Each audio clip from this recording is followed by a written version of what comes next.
Yeah, in general, I think the American diet contains a much higher percentage of fat and the cholesterol. I must say, probably over here, it's over 40% of the food content contains fat, whereas in the Orient, only about 20%. So there's a significant difference here. I think the instance of atherosclerosis or hardening of the blood vessels is so much higher in this country than in Orient, probably is partially, if not entirely, related to the high-fat diet. How can your organization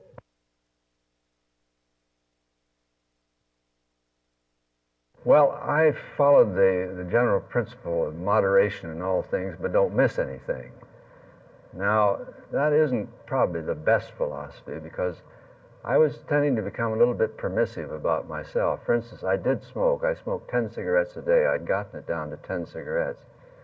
But I'll tell you, it didn't require any persuasion once I've had a heart attack to stop altogether, completely. have you been watching for high blood pressure?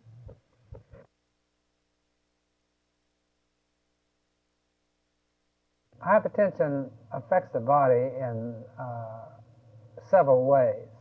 But one of the most important things about hypertension is the fact that during the first 4 or 5 years, or even longer, of hypertension, it does not affect the body in any way that the patient can tell it. So therefore, a patient may have hypertension for a period of 10 or 15 years and never know that he has it.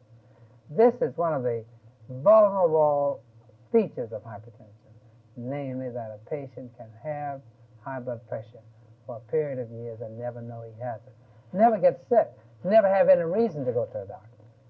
And so unless he is taking some annual examination, taking some examinations for physical, for a job or something like that, he might never know that he has hypertension. Now, therefore, one of the most important things about the hypertension program is that there must be a screening program to have people come in, get their blood pressures checked, and in that way they will find out first, for the first time, that they have hypertension. Now, your original question was, how does hypertension affect the body?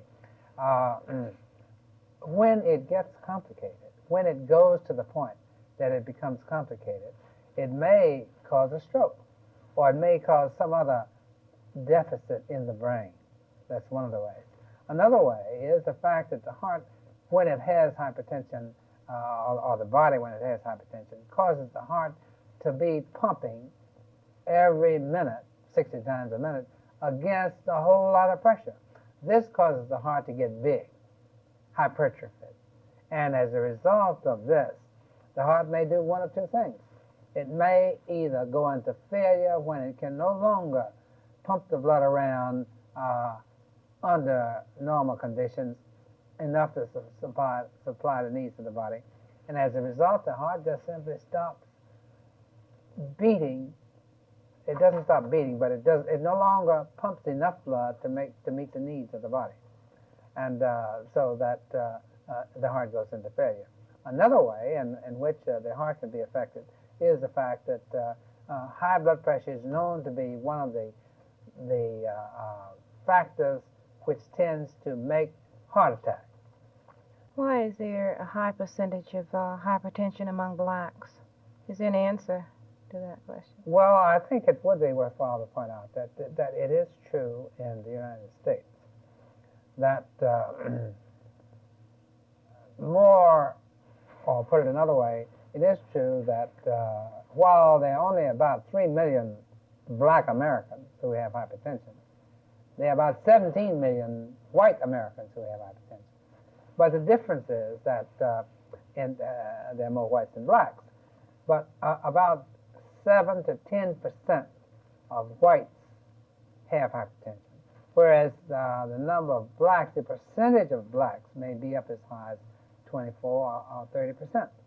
Now, in answer to your question, why, we do not know.